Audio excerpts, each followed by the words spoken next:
A Dragon Arrow in the top right corner on Shrine, right behind that fort or whatever. Yeah. Typically that's a kill, but Dami just jumping around on that Genji, right? I would be willing to argue those exact same situations happen multiple times with the Korea, and Dami dodged them before equally as good. So I go like, it's one of those you're asking too little of your opponent, but I can definitely see the argument. Yeah. Game number 2. For me personally, it was also a setup where especially Medivh just didn't add as much as they were hoping for. Never completed Master's Touch, and the most that he contributed was just the setups through the portals. Outside of that, he was one of the main targets, and they shut Snitch down extremely well, and that had a huge impact on how the game was played there.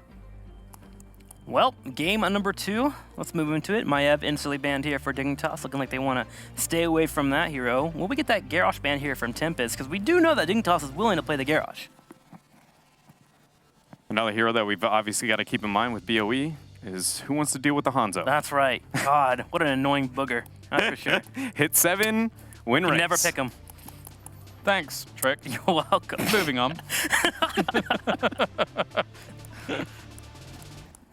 I want to know, man. Are they going to ban it out? They're thinking about it. Mm. I feel like this isn't very typical of Korean drafts. I feel like when I'm watching in the HGC during the weekends, when it comes to the first drafts, bans, they are instantly answering back, but they actually go a different route and take away the Genji, which is actually a high priority in Korea on this battleground, finding those kills. No surprise. Wow. I mean, maybe they weren't impressed by the concept of the spoiled Hanzo from the previous game. Although, as you say, maybe an underperformance probably is unlikely to happen on a map like BOE. I mean, they've always been leaning heavily towards Malfurion as one of the first picks, and we've highlighted how good Zelia is with him. And again, especially Europe, more so than any other region, I feel, perceives Malfurion to be so far ahead of any other support that there's now multiple reasons for Dignitas to go for him as a priority pick. Yeah. Not only that they have a player that shines with him, but also that they perceive him as the strongest hero within the meta. So for now, I don't mind it. If they get shut down several times over the next few days, then of course they have to make some adjustments. But as I said before, I feel like whereas on pure stats on the last game Tempest was dominant, I feel a lot of it came through them having the talent lead in a lot of the fights, and Dignitas did a good job fighting back. So if they can take those fights on even levels, even talents on Battlefield of Eternity, I feel this could go a completely different way. Is it time for a Tracer from Dignitas? I think it'd definitely be a good place for it, you know, to be able to get that threat. It's not like it's, you know, too difficult to deal with on top of Garrosh. You have the Malfurion already on BOE, just stack it all day. Yeah. Because I feel like you have to bring the fight to Tempest here. They have Garrosh and Hanzo. They are going to control Immortals like no other. Okay. Wow. Li Ming and Dahaka will be their choice instead. Should be noted, though, Li Ming might be with a little bit more of the mentality of a deny, because Li Ming is extremely, extremely popular, especially for lockdown. Yeah. I mean, probably one of his best heroes. So I think that might be a little bit of the thought process coming into that. I mean, she's obviously not bad. It's probably one of her best battlegrounds. It just feels like it's a little bit higher priority for Dig than what we'd expect. I mean, it gives them some poke, so that they have finally some range poke on the Immortal. So if it comes to that stalemate and that standoff in the middle, they have at least some tools to apply some pressure. I like Dahaka, though, very much here.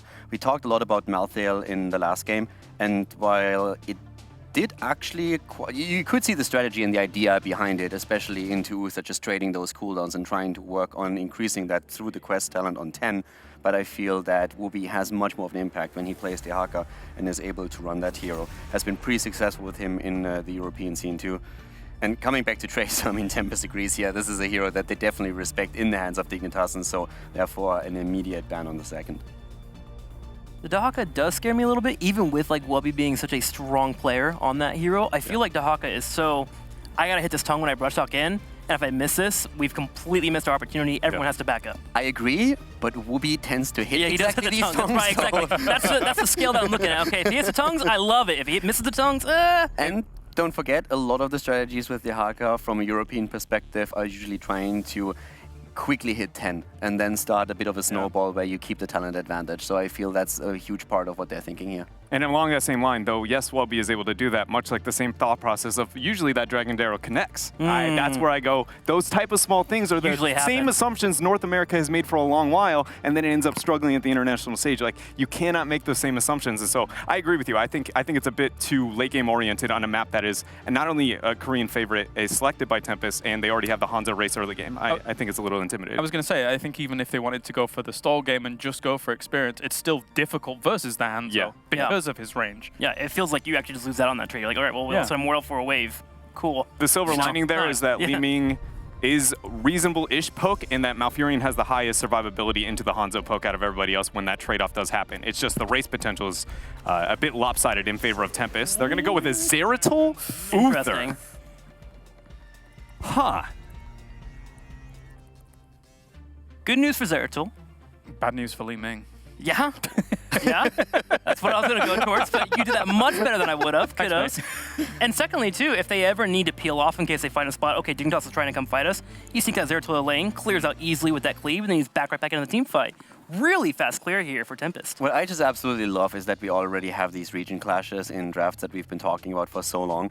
Zeratul is something that we've seen in an A, we've seen it in EU, but Uther has, on the European scene at least, taken a position where everybody says Uther is just straight up garbage. Yeah. So now having Tempest pick Uther twice in a row and really playing around, that makes me super happy because this is why we're here. Yes, we're here to see the clash of metas from the different regions, and so far when you watch a different region with, let's say, European players, they will just straight up tell you this particular style, we don't like that, we feel our meta is stronger, and now they have to prove it. So seeing that Uther now for the second time makes me really happy, and I love that Dignitas goes in and says, hey, you take Uther, we are going to reply with the Lunara here, and we're going to try and play the long poke game, and we're going to try and whittle down his mana pool. Gillyweed and I were hypothesizing a little bit before the tournament on how much Lunara would be picked as a response to Uther and how successful. I personally think she will be successful early game, early on, because everybody will be like trying to take it out, but eventually see that slow kind of fall off is like, yes, it was the counter, but is it the absolute for the entire the tournament? So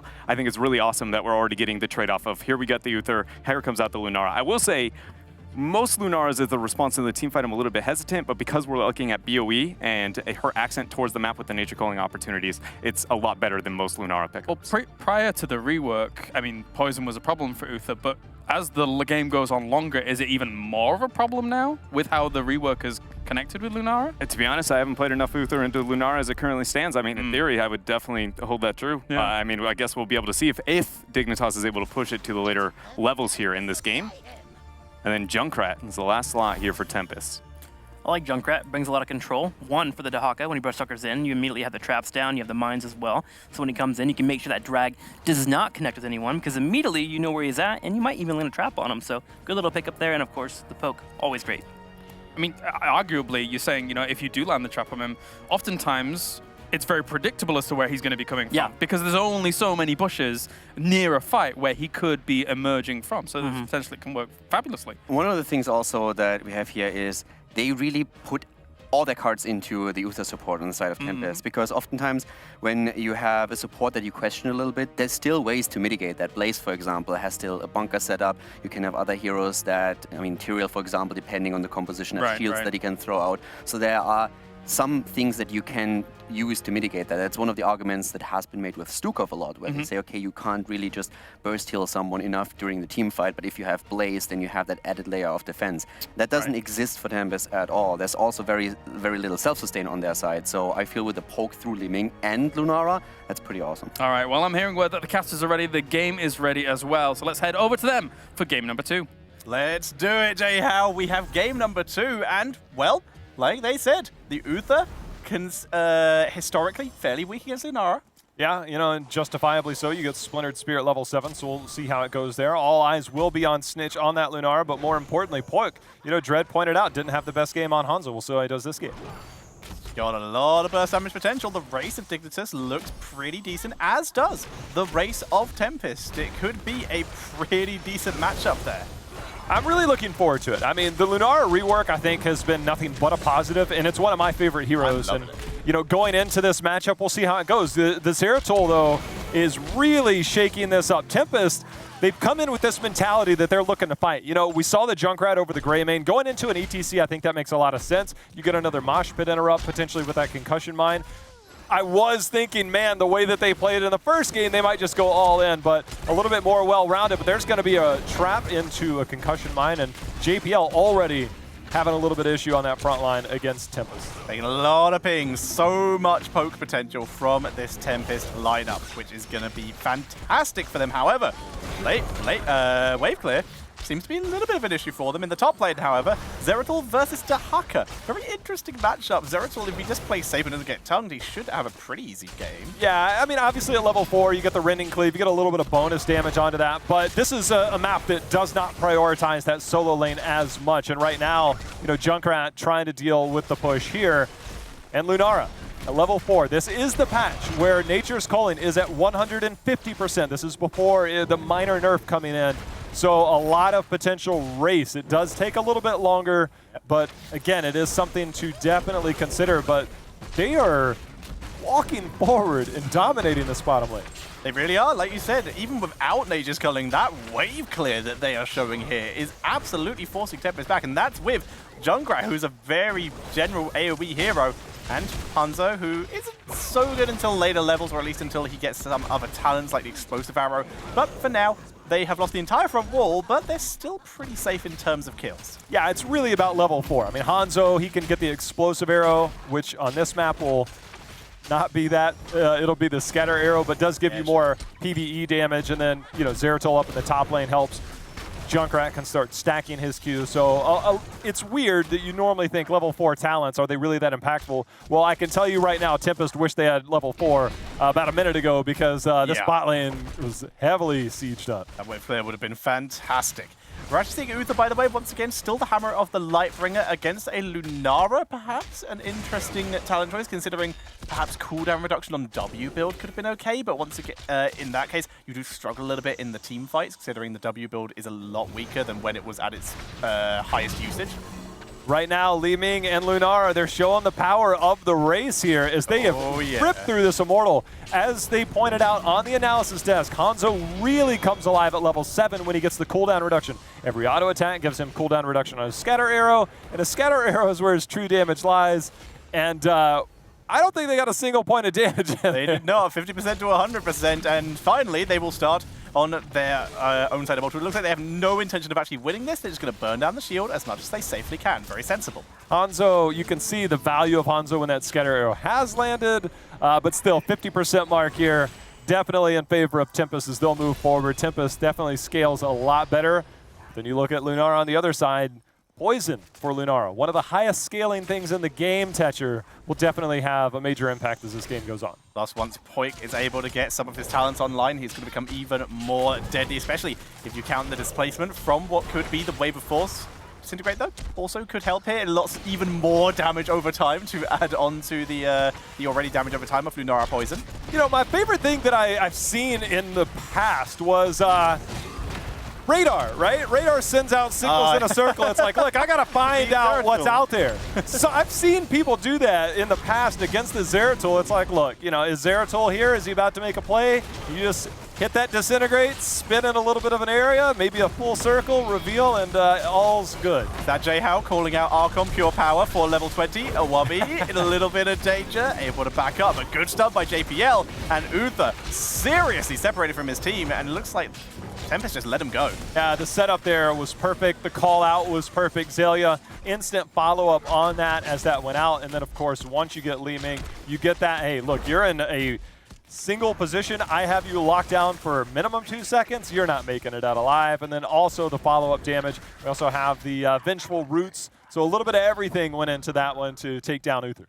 Just over a talent lead for Team Dignitas, just over a level lead, sorry, and it was a talent lead until like seconds ago for Team Dignitas, as we see Wormhole, though, now online for Zeratul. This is going to allow Zeratul to be a little bit more aggressive, actually get his poke in, as opposed to the early game on Zeratul, where you really are reliant on your support. You know, you bring up the talent level lead, or the level lead. We're looking at potentially 10 as the objective starts, and I don't know if Tempest will quite be there. So it's an opportunity. If Dignitas continues to get these structures down, they could be looking to snowball. But then you also take into the fact that with Battlefield of Eternity, you can see it's going to be left and right. And as these spawn, that will definitely dictate how some of the strategies will come out here for Tempest, because if they can get Hanzo into any position, even if it's neutral, right? Hanzo's going to gladly take them, talent tier or not. Looks like Tempest seem very comfortable just letting this fort go. They don't feel comfortable defending it. Even though they're even on talents, they don't want to get themselves caught out before the next objective, where they would rather probably stack up Hanzo and see if they can perhaps make make a move with a race. And even Soak level 10 themselves, but they're not even level 9 yet. Like you already mentioned, 9.5 for Dignitas, they're probably going to have heroics probably partway through to the Mortal phase. Yeah, they're sending Wubby up. You can see him on the minimap. He's going to go up, soak that lane. And right now, again, it's in a defensive position. There's going to be the cleanse used. This is an opportunity for Hanzo to get some damage. And I talked about the neutral sides, Tetcher. This is exactly best case scenario for Tempest at this moment. Maybe post 50%. But as you can see, the threat of 10 is there. There's going to be the power slide. Wubby comes in with that Brush Stalker, and they've got Garrosh there on the front line. Well, he's got a little bit of heal there. Is he walking away from this? Whoa! Oh! Thalia with the Moonfire. Got him. He had that self-heal, the Indomitable for the last second escape, but it was just short. Good effort, though. Really enjoy it. Yeah, I think they were like, all right, this should be oh, wait a minute. Hold on. Turn around. Keep going. Keep going. Yeah, so they ended up getting the kill there. If they didn't, I think that would have been a big, like, whoopsie. But either way, they do get that. Malfurion holding on to his level 10. Zelia debating on whether he needs to go Tranquility or whether he wants to go Twilight Dream. We'll have to see. Twilight Dream, in theory, if you're very lucky, could be the absolute downfall of Zeratul if you can catch him after a good stun before he can wormhole away. But otherwise, the Tranquility could be really nice. Extra protection for them, as we do see Dignitas grabbing their second Immortal of the game. That race potential is monstrous. Junkrat, yeah, I was going to say, Junkrat found himself a Dahaka down there, and Wubby is like, look, you're lucky. That's all I'm saying is you're lucky here. But either way, we have a very well-shielded Immortal, Tetcher. Level 10 not quite here for Tempest. And when you talk about clear, you have Junkrat, you have Hanzo. It's not the worst, but there's definitely better out there. Trying to hit Scatter Arrow in this area is incredibly difficult. We might not just be looking at Keep. If Dignitas gets one pick or rips a mosh pit, this could spiral out of control real quick here for Tempest. We have Thornwood Vine coming in for Lunara. Always an interesting matchup between the two heroics when you're against a Garrosh to me, because on the one side, you don't really have any protection if you do get flipped other than relying on your support. But on the other side, if you're playing Thornwood Vine efficiently and you're able to dodge some skill shots, you shouldn't really get flipped. So it's very much a dichotomy of how confident you feel in your own positioning. Dummy has struggled to get the scatter arrows off on the fort wall and on the fort towers. That's why I said it's difficult to get those in. I am so surprised that Dignitas has been this passive. You can see Zeratul on the left side of your map. That's one of the things that keeps you honest, as you see VP could potentially be setting things up. And right now, Riptire going out. Zeratul goes in, gets a little bit of poke. Quick reaction by Wubby, almost instant, but unfortunately casting animations are a wonderful thing, which gives Good a chance to escape. They know he's here. They absolutely know he's here, and in fact, they catch him here. This is not a good place for him to be. There's Tranquility, immediate Void Prism. Can they miss him again? No, they can't counter. Mosh Pit, where is the concussion mine? It is not ready at all. Hyde is in danger. Zeratul is just missing. He's had to flee. They're trying to get out of here. Wubby should help get one down. Zeratul's going to be there. The Keep gets the shot. Divine Shield has been there. Nice toss into the fray. Has saved Hyde's life as the magic missiles just missed. You've got to consider this a major misstep. Dignitas, they're still trying to assault the Keep here. They did not get a Keep with that Immortal. They might be able to get it now, though. The minions will protect the team of Dignitas enough. Even without the tank, they're able to burn through that. The poison will finish it off. But Tempest, they got a kill. Comeback XP is a wonderful thing. The gift that keeps on giving as long as you keep getting kills.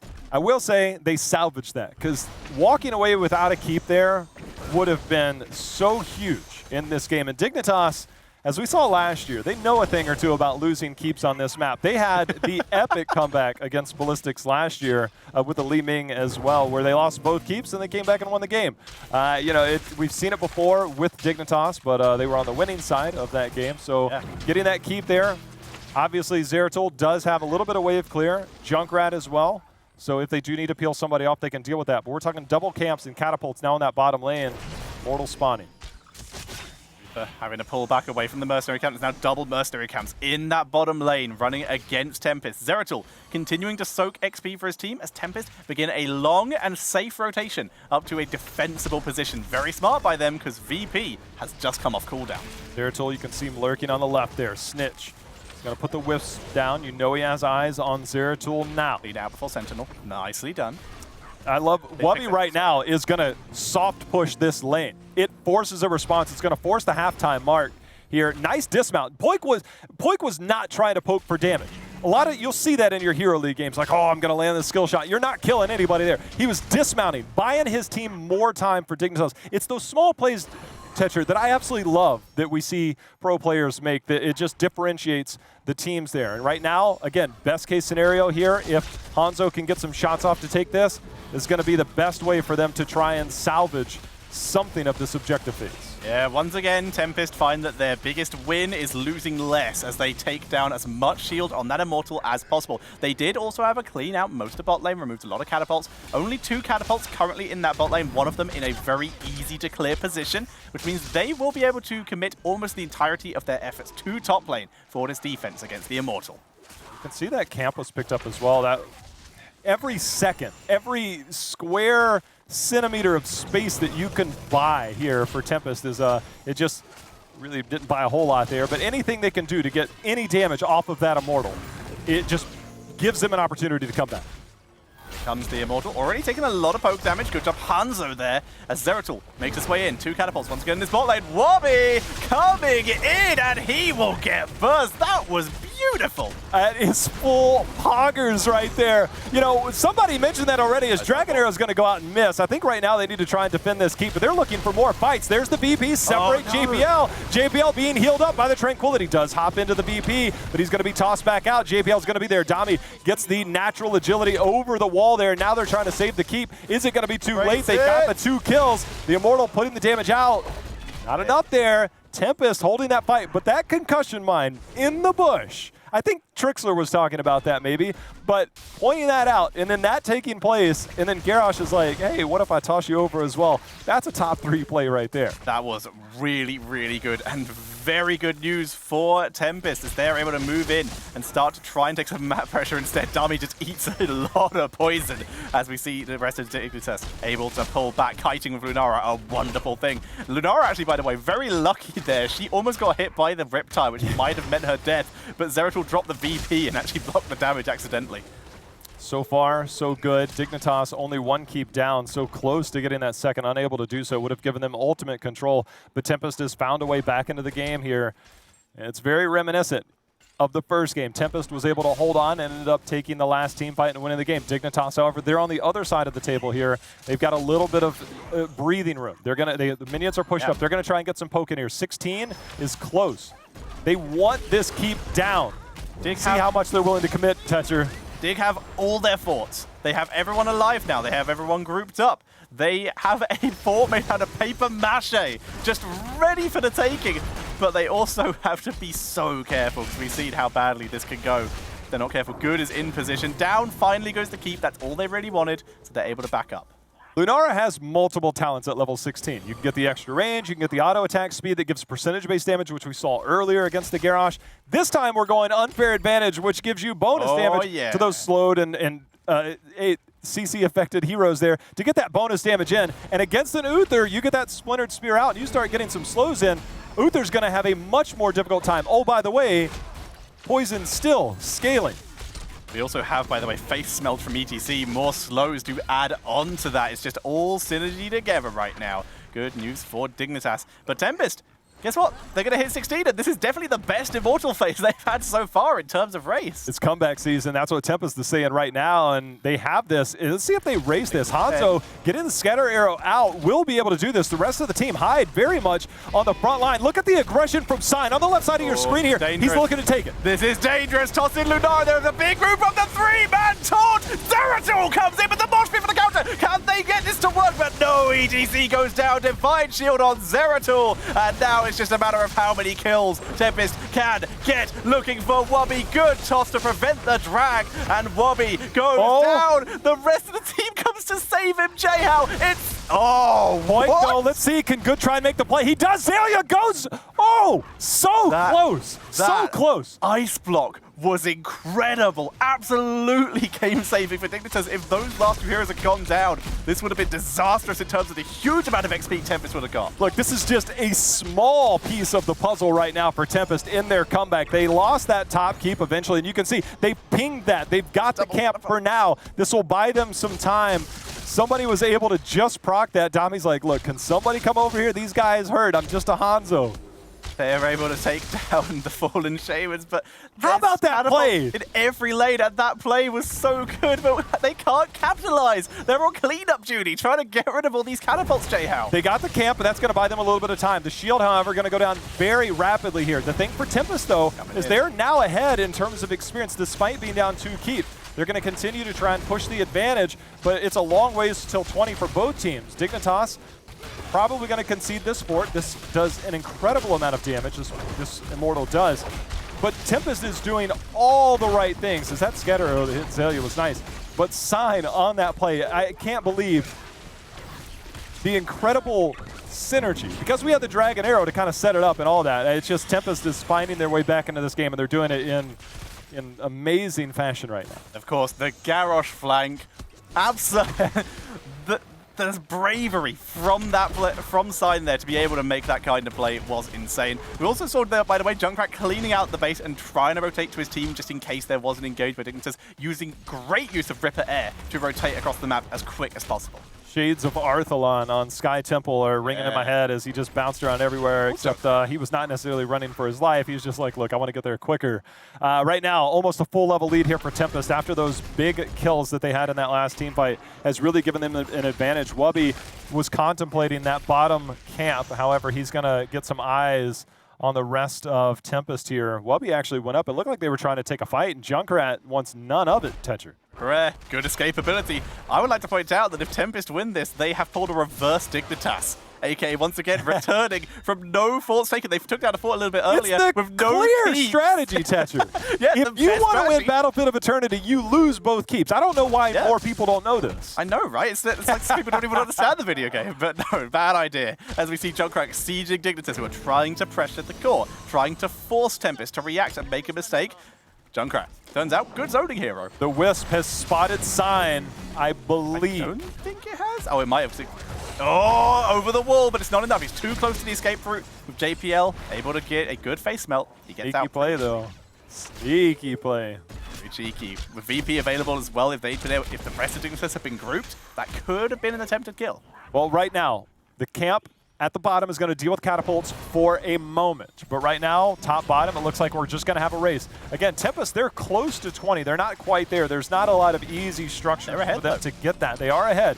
And depending on where the halftime show puts us, will kind of determine how the next phase will play out, as it's pretty much almost dead even here. Oh, this is close. Where are the Immortals going to land? This will certainly decide a lot. It's going to be just a straight up swap, but Tempest in a much better position to begin moving in and poking. Dignitas are in a very much a defensive position, but want to avoid the Junkrat grenades. Zeratul now has isolated himself. He cannot be seen after he's been standing still for a handful of seconds, so he's going to be okay. Yeah. Snitch, he's vision on one side, but the Wisp is going to be taken down. Dami, however, this whole time, starting to get some pretty impactful poke going on. Wubby has made the clutch move here. He moved into the bot lane a little bit earlier. Oh, big damage onto Poik. Over the wall, VP hits nothing.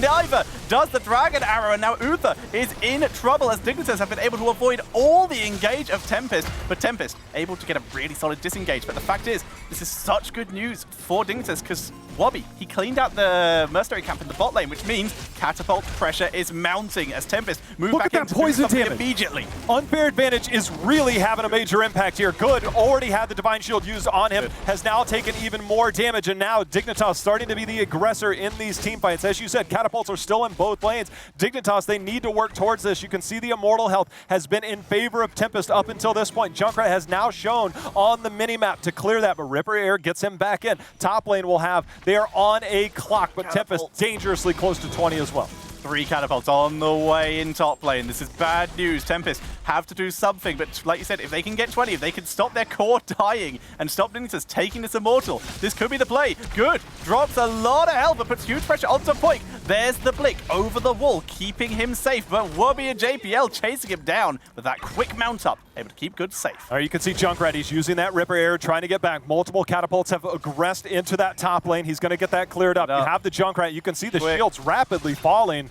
He should have that taken care of. Clutch move. He's knocked them into core range, so the core will deal with them. They will still take damage, but there's enough minions that they will be able to do this. But Lunara burning down the Immortal right now. There's the Riptire. Tempest able to take the Immortal here, but Hyde was in danger, able to back out. The Very discipline there. Nice managing. Dignitas could have attempted to take that, but 20 was picked up, and Uther, even if you get the kill, he goes into Ghost form, he comes back to life with this redemption talent. So you weren't going to be able to take that team fight. You sacrifice a little bit of your core health for an objective here. Tempest, again, somehow, some way has made all the right plays, and they're coming back despite this insane scaling by Lunara.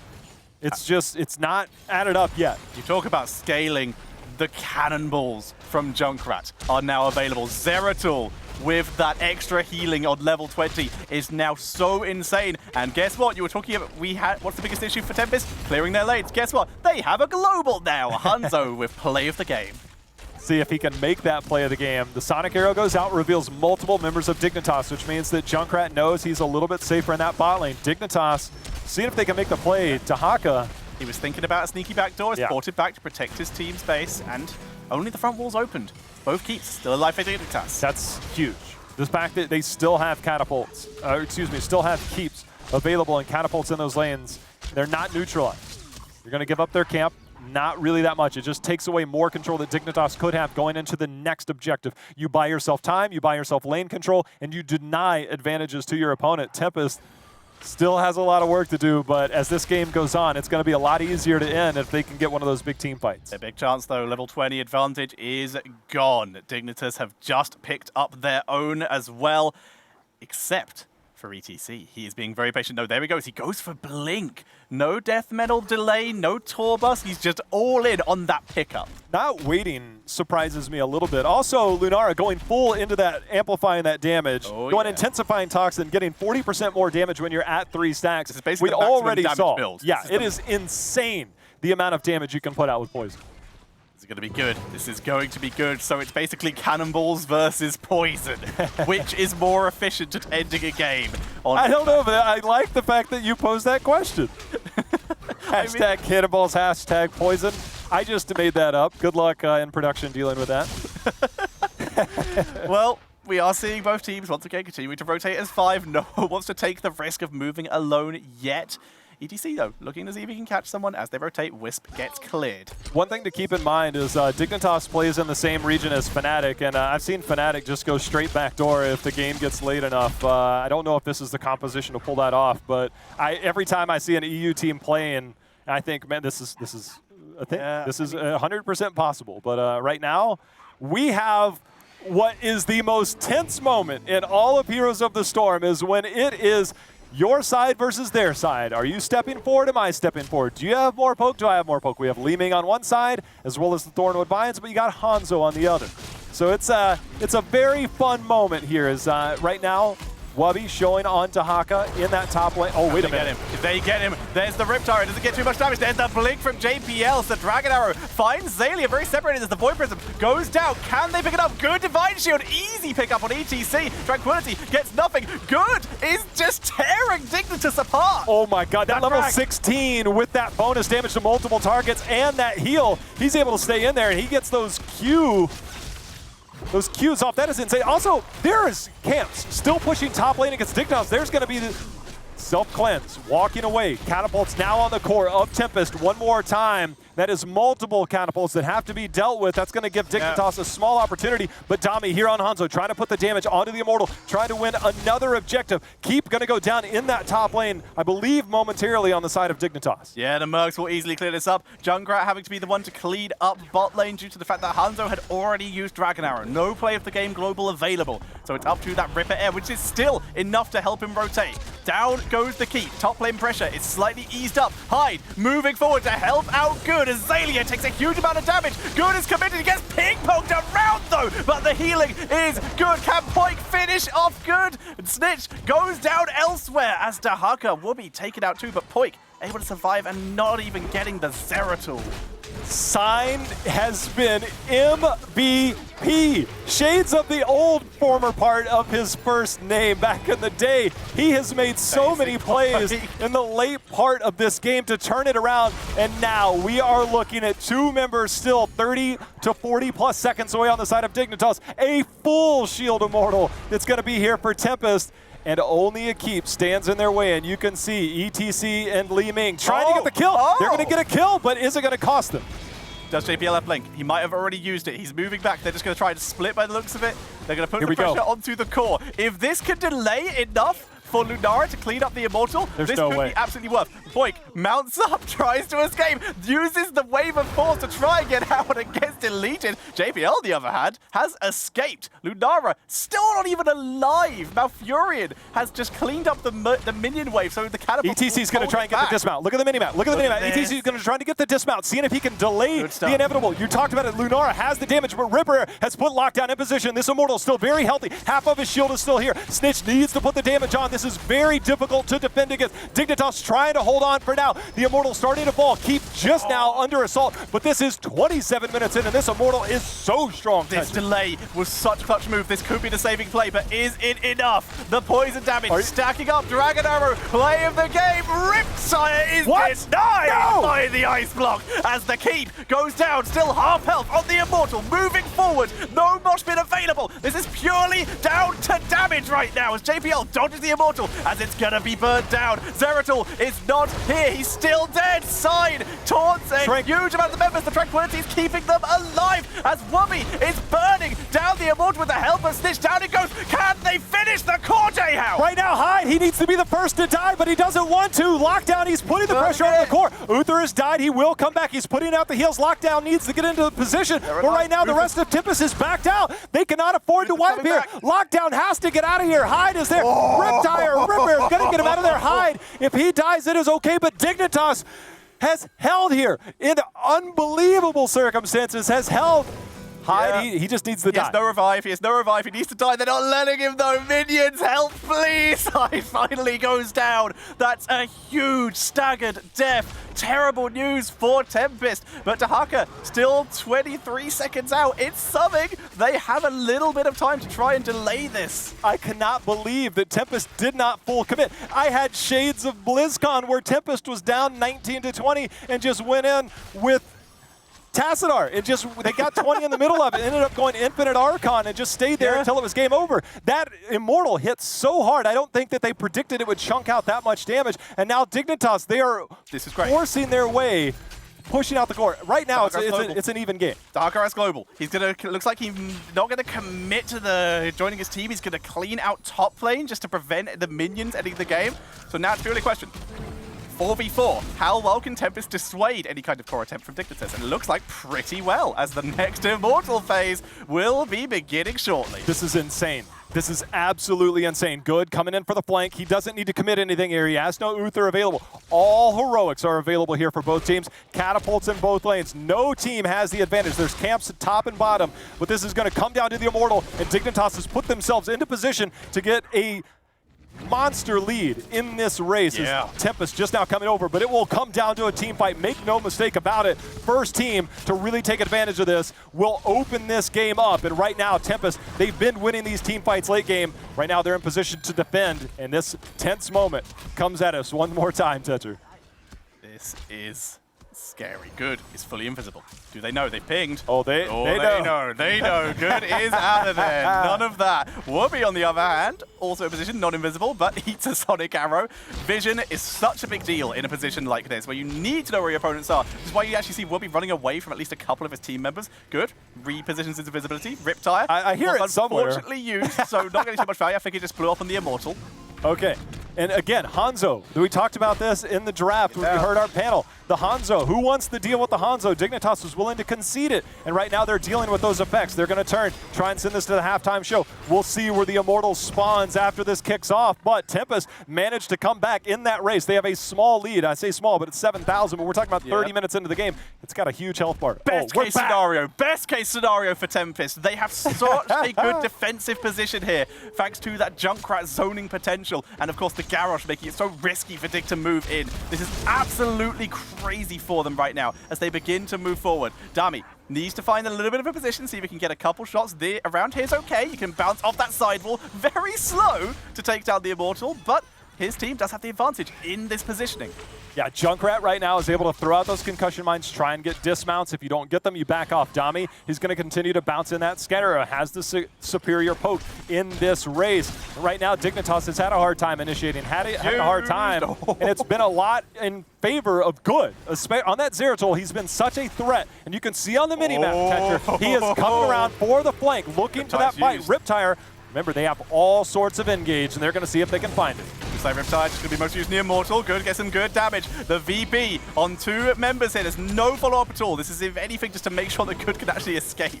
Yeah, but Good is on an island by himself. They did not turn on that. They got a little bit of damage into the Immortal. Right now, Tempest, they're hitting the reset button. It's a soft reset. No VP, no isolation available on the other side. So right now, it's back and forth. The tension is building. Catapults are neutralizing the lanes. Tetcher, we are 32 minutes and counting. Dignitas finally being the aggressor, but Good one more time, getting in position. He doesn't have VP though. This is purely for damage. The VP being used, the Riptide being used. Dignitas trying to use the fact they have the heroic advantage in their favor right now. In comes more scatter arrows though. This is so close, Jayhow. Like you said, the lane's being neutralized. Bot lane finally is beginning to push up a little bit for Dignitas, but we've already seen just how quickly Junkrat can rotate. Sign, it's worked before. Moving forward, Good face melt to buy time. They stun out Junkrat. Good is eating all the poison. There's the taunt, but the ice block is blocking it as we see the great divine shield to keep him alive as we see Mouth going down. The ice block just delaying the inevitable. There's the power slide over, and you can see the end of the fray. There's going to be a mosh pit though. Snitch, not enough follow-up damage. There's going to be the cleanse coming in. Wubby trying to follow up on some damage. Poik, he's going to be in trouble. The Riptire, he is looking for that, trying to find Poik. Can he get it? It doesn't matter. I think at this point, the Immortal has fallen. No Malfurion. This is going to be a last-ditch effort. Dignitas, they have to go for the Hail Mary play here. This is indefensible. 33 minutes in, a half-shield Immortal, and Tempest knows this. They need to push the lanes out, need to get vision, and Dignitas, they might just look for it right out the gate. They have to do something right now. It's been spotted. They know exactly what's happening. Snitch getting zoned away by Side. Poik is low. The Immortals already on the march. Dignitas' time is up to make anything happen here as the Void Prism has bought them so much time. Side with a great toss stun. Right now, this is the inevitable end as that Immortal is now on the core, and Tempest, after losing both keeps, that man on the screen right there, Sign, has been incredible for this team, as has Good. Tempest has put on a masterful performance here by 2-0ing Dignitas midway through our day number 1, and look at that hype right there. The emotions are real, Tetcher.